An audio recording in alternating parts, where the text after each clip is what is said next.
മാത്രമല്ല മറുപക്ഷത്ത് കുറെ ആളുകളുണ്ട്, പക്ഷെ അവർക്കൊന്നും ഇത്ര നോട്ടീസ് പോയിട്ടില്ല. എന്തെങ്കിലും വിവേചന കാര്യത്തിലുണ്ടെന്ന് തോന്നുന്നുണ്ടോ? കാണുന്ന ആളുകൾക്ക് എന്താണ് നടക്കുന്നത്? ഓക്കെ, അൻസിബ സംബന്ധമായിട്ടുള്ള കാര്യം സംസാരിക്കാൻ വേണ്ടിയാണ് വന്നിരിക്കുന്നത്. അൻസിബ നമ്മുടെ ചേച്ചി ഉണ്ടല്ലോ, എന്താ ചേച്ചിക്ക് ഒരു നല്ലൊരു പേര്, കുലസ്ത്രീ ചേച്ചി സംബന്ധമായിട്ടുള്ള കാര്യം സംസാരിക്കാനാണ് വന്നിരിക്കുന്നത്. ഓക്കെ, ഇത് എൻ്റെ പ്രൊഡ്യൂസറിൻ്റെ മോൻ മൊഴി കൊടുത്തിട്ടുണ്ട് കേട്ടോ. അൻസിബ മതം മാറ്റാൻ ശ്രമിച്ചിട്ടില്ല, മൊഴി നൽകി ശ്രീ കൈലാസ് എന്നും പറയുന്നത്. അത് നല്ലൊരു കാര്യം തന്നെ. അപ്പോൾ നിങ്ങൾ തന്നെ ആലോചിച്ച് നോക്കുക, നമ്മുടെ ടീനിയാണനും കുലസ്ത്രീയും ഇവരെല്ലാം കൂടെ ചേർന്നിട്ട് കാണിച്ചു കൂട്ടിയ ഓരോ പരിപാടികളും കാര്യങ്ങളൊക്കെ ഇപ്പോൾ എല്ലാവർക്കും മനസ്സിലായി കാണുമല്ലോ. ആവശ്യമില്ലാത്ത കഥകൾ അടിച്ചിറക്കുമ്പോഴുള്ള ഒരു കാര്യമേ. ഇപ്പോൾ ഇവർ വന്നിട്ട് ഈ സത്യം വിളിച്ച് പറഞ്ഞില്ലായിരുന്നെങ്കിൽ ഈ പെണ്ണ് കളിയായിരുന്നേ. ഓക്കെ, ഏറ്റവും കൂടുതൽ ഇപ്പോൾ വിഷയം എന്താണെന്ന് വെച്ചാൽ ജസ്റ്റിസ് ഫോർ അൻസിബ എന്ന് ഇടുന്നതാണ് ഏറ്റവും വലിയ പ്രശ്നം. എന്തായാലും നമ്മുടെ മലയാളികൾ അൻസിബയ്ക്ക് സപ്പോർട്ട് ചെയ്യുന്നുണ്ട്. ധൈര്യമായിട്ട് കമൻറ്റ് ഇട്ടോ, ജസ്റ്റിസ് ഫോർ അൻസിബ എന്നുള്ള രീതിയിലാണ്. ധൈര്യമായിട്ട് ഇട്. പിന്നെ നമ്മുടെ ശ്വേത ചേച്ചിയെക്കുറിച്ചൊരു കാര്യം കേട്ടു. അടുത്ത നിയമസഭാ ഇലക്ഷൻ ഞങ്ങളിപ്പോൾ ഒന്നും പറയുന്നില്ല കേട്ടോ, നമ്മൾ ഇതിനെക്കുറിച്ച് ഒന്നും അറിഞ്ഞായിട്ട് ധരിക്കുന്നുമില്ല. ഓരോരോ ഇങ്ങനെ കേട്ട് ഈ ഒരു ചെവി കൂടെ ഒരു സമയമാകുമ്പോൾ അത് വരും. നിങ്ങളൊക്കെ ഇതൊക്കെ നോട്ട് ചെയ്ത് ഇങ്ങനെ മൈൻഡിൽ ഇങ്ങനെ വെച്ചേക്കണം. നിയമസഭാ ഇലക്ഷൻ ഇല്ല ചേച്ചി, പ്രസിഡന്റ് ചേച്ചി. ഓക്കെ. എന്തായാലും നമുക്ക് കാര്യത്തിലോട്ട് പോകുന്നതിന് മുമ്പ് നമ്മുടെ കുലസ്ത്രീയുടെ ഹസ്ബൻഡ് ഇന്നലെ നമ്മുടെ യൂഷ്വൽ സൈക്കോ എന്ന് പറയുന്ന യൂട്യൂബർ, അറിയായിരിക്കും അദ്ദേഹത്തിൻ്റെ യഥാർത്ഥ പേര് അതുകൊണ്ടാണ്. അത്യാവശ്യം എന്താ പറയുക, നല്ല ഫെയിമിൽ നിൽക്കുന്ന ഒരു മനുഷ്യനാണ്. പിന്നെ സിനിമ ഇൻഡസ്ട്രിയിലും നല്ല ഹോൾഡും കാര്യങ്ങളുള്ള വ്യക്തിയാണ്. അദ്ദേഹത്തിൻ്റെ ചാനലിൻ്റെ താഴെ വന്നിട്ട് ഈ പറയുന്ന കുലസ്ത്രീയുടെ ഹസ്ബൻഡ് വന്നിട്ട് കമൻസ് ഒക്കെ ഇട്ടിട്ടുണ്ടായിരുന്നു. കാരണം എക്സ്ക്ലൂസീവ് കൊണ്ടുവരുന്ന പുള്ളിയാണേ. നിന്റെ അവകാശങ്ങൾ എന്തൊക്കെയാണെന്ന് നിനക്കറിയില്ല.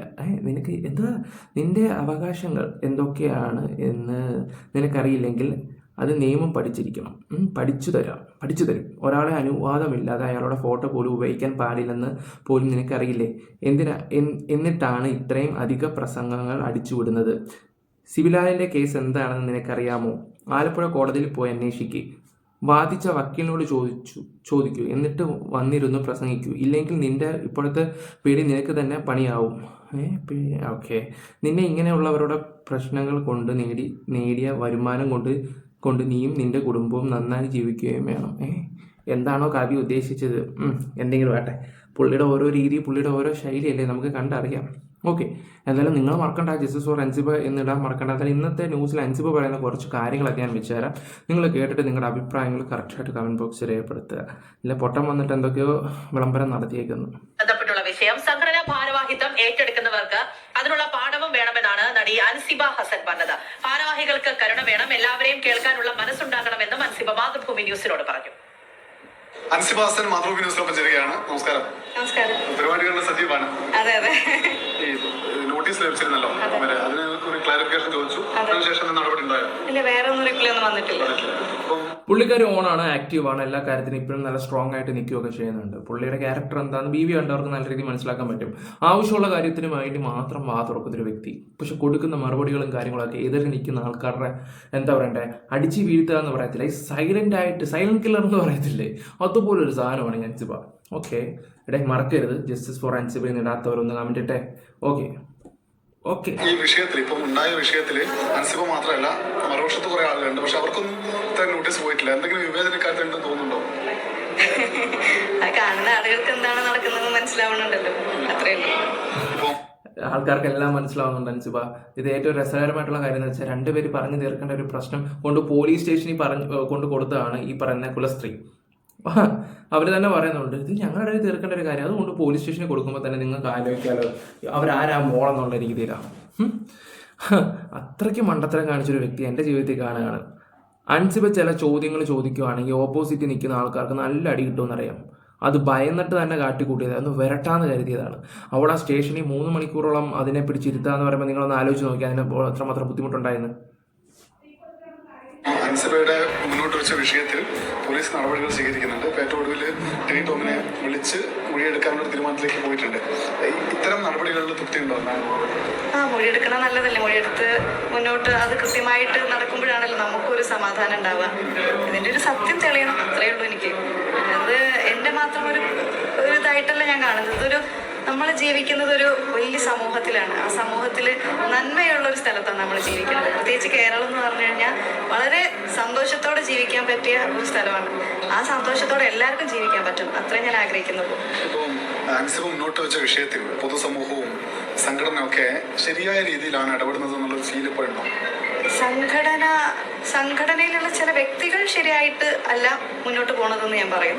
പക്ഷെ സമൂഹം വളരെ ശരിയായിട്ടുള്ള രീതിയിൽ തന്നെയാണ് പോകുന്നത്. അതിൽ ഭയങ്കര സന്തോഷമുണ്ട്. അത് 100% സാക്ഷരത കൈവരിക്കുക മാത്രമല്ല ചെയ്തിട്ടുള്ളത്. അത്രയും നമ്മുടെ മലയാളികളെല്ലാവരും പത്രം വായിക്കുന്നവരാണല്ലോ. രാവിലെ എഴുന്നേറ്റ് കഴിഞ്ഞാൽ ആദ്യം ചായൻ്റെ കൂടെ പത്രവും കൂടെ വേണം. അപ്പം അതുകൊണ്ട് എല്ലാ കാര്യത്തെ പറ്റിയും ബോധമുള്ള ആളുകളാണ് മലയാളികൾ.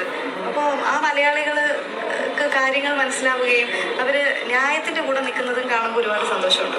ഈ പെണ്ണും കുറച്ച് ആൾക്കാർ മാത്രമേ ഉള്ളൂ. ഈ കുറച്ച് ആൾക്കാരെന്ന് പറഞ്ഞാൽ ഇപ്പോൾ സിനിമ ഇൻഡസ്ട്രിയിൽ തന്നെ അത്ര എന്താ പറയണ്ടേ, വലിയ ഈ പറയുന്ന തൊട്ട് വലിയ പദവികളോ കാര്യങ്ങളോ അല്ലെങ്കിൽ നല്ല അഭിനേത്രികളോ ഒന്നുമല്ല, സാധാരണപ്പെട്ട കുറച്ച് ആൾക്കാർ മാത്രം. ഞാൻ പറഞ്ഞതിൽ എന്തെങ്കിലും മിസ്റ്റേക്ക് ഉണ്ടോ? വലിയ അഭിനേത്രി എന്നല്ല ഞാൻ ഉദ്ദേശിച്ചത്. അവർ പണ്ട് മുതലേ സിനിമയുള്ള ആൾക്കാരാണ്. കൂടുതലും ചാൻസോ കാര്യങ്ങളോ ഒന്നും അവർക്ക് കിട്ടുന്നില്ല. ഇതുപോലുള്ള സ്ഥാനങ്ങൾ മാത്രം വഹിച്ചു പോകുന്ന കുറേ ആൾക്കാരാണ്. പക്ഷേ അവരുടെ ടീം എന്ന് പറഞ്ഞാൽ ഭയങ്കര ഇതാണ്. ഈ അൻസിബ, അവർ നീനക്കുറുപ്പ്, അങ്ങനെ 3-4 പേര് മാത്രമേ ഉള്ളൂ. പക്ഷെ ഓപ്പോസിറ്റ് നിൽക്കുന്നവർ നല്ല ഹൈ ലെവൽ, നല്ല ഹോൾഡ്, നല്ല പാൻ ഇന്ത്യ ഫുൾ റീച്ചുള്ള ടീംസുകളാണ്. അത്യാവശ്യം അവർ വിളിച്ച് പറഞ്ഞു സാറേ അതൊന്ന് ചെയ്തു തരാമെന്ന് പറഞ്ഞ് ചെയ്തു തരാൻ ആൾക്കാരുണ്ട്. പക്ഷേ ഇവർക്ക് അങ്ങനെയല്ല. ഇവർക്ക് സപ്പോർട്ടായിട്ട് നമ്മൾ ജനങ്ങൾ മാത്രമേ ഉള്ളൂ. പിന്നെ കുറച്ച് യൂട്യൂബേഴ്സിന് ഇപ്പോൾ ഭീഷണി ആയിട്ടുണ്ട്. നമുക്കെതിരെ കേസും കാര്യങ്ങളൊക്കെ പോയിട്ടുണ്ട് എന്നാണ് അറിയാൻ കഴിഞ്ഞിട്ടുള്ളത്. ഇപ്പം നിങ്ങളൊന്ന് ആലോചിച്ച് നോക്കുക. ന്യൂസുകാർ പോലും ചില കാര്യങ്ങൾ മറച്ചു വെക്കുമ്പോൾ നമ്മൾ ഇതിനെക്കുറിച്ചൊക്കെ സംസാരിക്കുമ്പോൾ നമ്മുടെ പേര് കേസ് കൊടുക്കുക, നമുക്കെതിരെ കുറ്റം പറയാം, നമ്മളാണ് കുറ്റക്കാർ എന്നുള്ള രീതി വരുത്താൻ ചിലപ്പോൾ നമ്മുടെ ചാനൽ അടിച്ചളയാനുള്ള ശ്രമങ്ങൾ കാണാം. ഇങ്ങനെയൊക്കെ ഒരുപാട് കാര്യങ്ങളുണ്ട്. ഓക്കെ, എല്ലാം ജനങ്ങൾ അറിയണം. അതിനുവേണ്ടിയാണ് നമ്മളെല്ലാം ഓപ്പണായിട്ട് വിളിച്ച് പറയുന്നത്. ഇപ്പം സംഘടന സ്വീകരിച്ച ചില വ്യക്തികൾ സ്വീകരിച്ച ഇടപെടലിൽ പ്രയാസമുണ്ടെന്ന് പറയുന്നു. അപ്പം അത് പരിഹരിക്കാൻ എന്ത് ചെയ്യണമെന്നാണ് ഒരു നിർദ്ദേശം കൊണ്ടുവരുന്നത്? എപ്പോഴും സംഘടനയുടെ ഭാരവാഹിത്വം ഏറ്റെടുക്കുന്ന സമയത്ത് ഞാൻ മനസ്സിലാക്കിയ കാര്യമാണ് ഞാൻ പറയുന്നത്. എപ്പോഴും സംഘടനാ പാഠവും വേണം. മെയിനായിട്ട് അതാണ് വേണ്ടത്. കരുണ വേണം. എല്ലാം കേൾക്കാൻ തയ്യാറാവണം. മനുഷ്യന്മാരെല്ലാവരും പറയുമ്പോൾ എല്ലാവർക്കും എല്ലാവരുടെ കാര്യങ്ങളും പറയാം. ഇപ്പോൾ ഞാൻ എൻ്റെ ഒരു കാര്യം പറയുമ്പോൾ തീർച്ചയായിട്ടും ടിനിച്ചേട്ടൻ്റെ ഭാഗം പറയാം, നീന ചേച്ചിയുടെ ഭാഗം പറയാം. ഓരോരുത്തർക്കും അവരുടെ ഭാഗം പറയാനുള്ള അവകാശമുള്ളൊരു നാടാണ്. അപ്പോൾ അത് കേൾക്കാനുള്ളൊരു മനസ്സ് കാണിക്കുക എന്നുള്ളതാണ് ഒരു ഭാരവാഹിത്വത്തിൽ ഇരിക്കുന്ന സമയത്ത് ഭാരവാഹികൾക്ക് ഉണ്ടാവേണ്ടത്. ബയസ്ഡ് അല്ലാതെ എല്ലാം കേട്ടിട്ട് അതിൽ ന്യായം എന്താണെന്ന് തോന്നിക്കഴിഞ്ഞാൽ ന്യായത്തിൻ്റെ കൂടെ സഞ്ചരിക്കുക. അത്രേ ചെയ്യേണ്ട ആവശ്യമുള്ളൂ ശരിക്കും ഭാരവാഹിത്വത്തിൽ ഇരിക്കുമ്പോൾ. പക്ഷെ അത് ചെയ്യാതിരിക്കുമ്പോഴാണ് ഒരു അന്യായം നടക്കുന്നത്, അല്ലെങ്കിൽ ഒരു അരാജകത്വം ഉണ്ടാവുന്നത്. അതുണ്ടാവാൻ പാടില്ല. എന്തായാലും ഉന്നയിച്ച വിഷയങ്ങളിൽ ഉറച്ചു നിൽക്കല്ലേ? ഇപ്പം പല സമ്മർദ്ദങ്ങൾ വന്നുകൊണ്ട് പിന്നാക്കം പോകുന്നില്ലല്ലോ. ഒരിക്കലും ഇല്ല. ശരി, താങ്ക് യു. എന്തായാലും 10 കോടി രൂപയാണ് ഈ പറയുന്ന അൻസിബയ്ക്കെതിരെ മാനനഷ്ടത്തിന് കേസ് കൊടുത്തിരിക്കുന്നത്. 10 കോടി രൂപ. അപ്പോൾ 1 കോടി രൂപയെങ്കിലും കുലസ്ത്രീ എന്തായാലും കൊടുക്കണം. അത് കൊടുക്കുമായിരുന്നെങ്കിൽ പണ്ടാരോ പറഞ്ഞ പോലെ 20,16,000 രൂപ ഒരു പ്രൊഡ്യൂസറിന് കൊടുക്കാനുള്ളത് അതങ്ങ് കൊടുത്തു തീർത്തേനെ. അതുമില്ല. അതിനുവേണ്ടി കിടന്ന് കേസിന് ഓടിക്കൊണ്ടിരിക്കുന്ന ടീമാണ് 10 കോടി വന്നിട്ട് തള്ളുന്നത്. കൊടുത്ത് കാണിക്കണം ചേച്ചി, ഇവക്കെതിരെ അങ്ങനെ തന്നെ കാണിക്കണം, ഞങ്ങൾ ചേച്ചിയെ സപ്പോർട്ട് ചെയ്യാം കൊടുത്താൽ. അയ്യടാ, നോക്കിയിരുന്നാൽ മതി. ഇല്ലെങ്കിൽ അഭിമാനത്തിന് വേണമെങ്കിൽ കൊണ്ട് കാണിക്കുന്ന ഇനമാണ് ഇതൊക്കെ. നമുക്കതെന്ത്. ഓക്കെ, എന്തായാലും കേരളത്തിലെ ജനങ്ങൾ ഈ പറയുന്ന അൻസിബയ്ക്ക് സപ്പോർട്ട് ഉണ്ടല്ലോ, അത് തന്നെ ഏറ്റവും വലിയൊരു കാര്യം. നിങ്ങൾക്ക് വീഡിയോസ് ഇഷ്ടപ്പെട്ട ലൈക്ക്, ഷെയർ, സപ്പോർട്ട് ചെയ്യുക. നിങ്ങളുടെ അഭിപ്രായം കമന്റ് ബോക്സിൽ രേഖപ്പെടുത്തുക. Bye, love you all guys.